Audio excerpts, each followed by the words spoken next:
Bonjour, Sidros avec vous. Bienvenue dans mon monde où c'est naturellement surnaturel. Mon invité est mort. Il est allé au ciel, il a été renvoyé avec une révélation du monde invisible. Personne n'a idée de ce qui se passe dans le monde invisible. Personne n'a idée de l'activité qui s'y passe et qui est à l'origine de tout ce qui se passe de bon ou de mauvais, ou de ce qui se passe dans votre vie.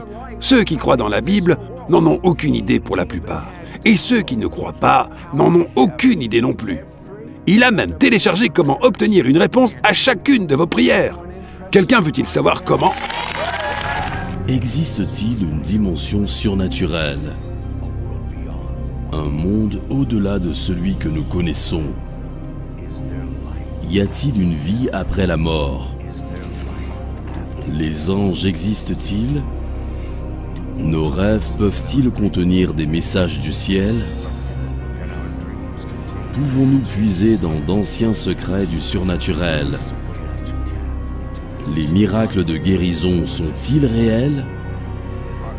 Sid Roth a passé plus de 40 ans à étudier le monde étrange du surnaturel. Rejoignez Sid pour cette édition de C'est surnaturel. Bonjour, me voici avec mon ami Kevin Zadai. Kevin a subi une intervention dentaire. Il est mort, il est allé au ciel. Vous ne vouliez pas revenir? Non, Sid, je ne voulais pas. J'ai toujours du mal à saisir à quel point le ciel est beau et à quel point tout est différent d'ici-bas. C'est tellement lent, je n'en reviens pas. Que voulez-vous dire par tellement lent? C'est parce que ce royaume est déchu qu'il fonctionne si lentement. Donc quand vous faites l'expérience de l'autre royaume, vous ne voulez pas revenir. Je veux dire que c'est impossible que quelqu'un veuille revenir. Mais il m'a renvoyé. Il voulait que j'enseigne aux gens la prière comme elle fonctionne, pour qu'ils ne soient pas déçus. Mais ici sur Terre, c'est un royaume qui tourne au ralenti d'après moi. On sent une forte présence de Dieu maintenant tout en parlant. Profitons-en pour y entrer. Qu'est-ce qu'il faut faire? Quelle est la première chose que nous devrions faire pour avoir une réponse à nos prières tout le temps? Quand Jésus me parlait, Sid, il voulait que je revienne et que je dise aux gens d'être attentifs. Leurs prières seront exaucées, mais ils doivent être sur la même longueur d'onde que lui. Il est sûr de lui, il a une autorité absolue. Et quand il me parlait, il me disait, c'est comme ça que ça se passe. Et tu sais, nous sommes réunis sans toi. Nous ne t'incluons pas dans la prise de décision ou la planification. Les choses sont ainsi. Si tu te mets sur la même longueur d'onde, alors tu auras une réponse à toutes tes prières. Tout ce que tu désires quand tu pries, si tu crois, tu le recevras. C'est ce qu'il m'a dit.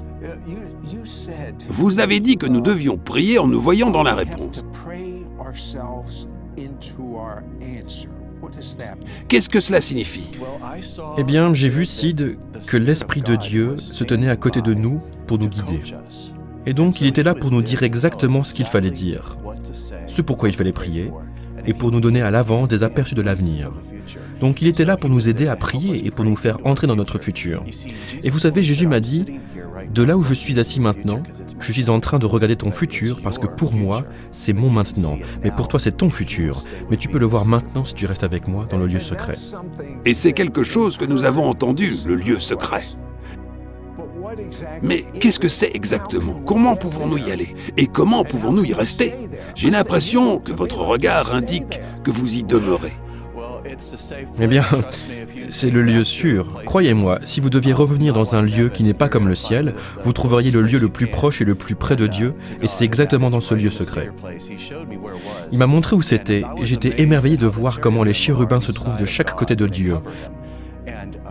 Et il le couvre, et il a dit, « Kevin, si tu veux bien rester là, dans le lieu secret du Très-Haut, juste là, sous mes ailes, c'est-à-dire sous les ailes des chérubins, il a ajouté, « Toutes ces choses sont pour toi. » Et les versets 9 à 16 du psaume 91 donnent la liste de ses bienfaits.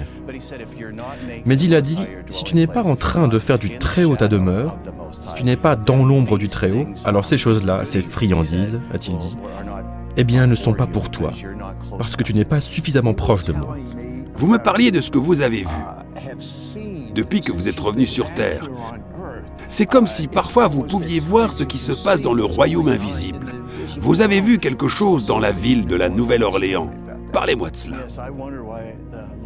Oui, je me demandais pourquoi le Seigneur nous avait envoyé ma femme et moi à la Nouvelle-Orléans. Parce que c'est une ville où la vie est dure, à bien des égards. Il m'a répondu, parce que j'ai confiance en vous. Alors nous nous sommes mis à prier en pensant, ok bon, c'est notre mission. Nous avons donc passé beaucoup de temps en prière et tout à coup nos yeux ont commencé à être ouverts au monde surnaturel, ce qui nous permettait de voir ce qui se passait autour de nous. Alors on priait et on passait du temps avec le Seigneur, pendant de longues périodes dans un jeûne en réalité. Et un soir, alors que nos yeux étaient ouverts, on a vu ces entités spirituelles qui venaient de la ville de la Nouvelle-Orléans. Elles sortaient de la ville pour rentrer dans les zones rurales où nous vivions.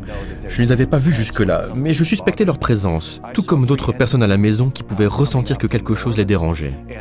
J'ai vu 3 entités spirituelles qui surgissaient de la Nouvelle-Orléans. J'ai vu un ange venir nous rendre visite chez nous.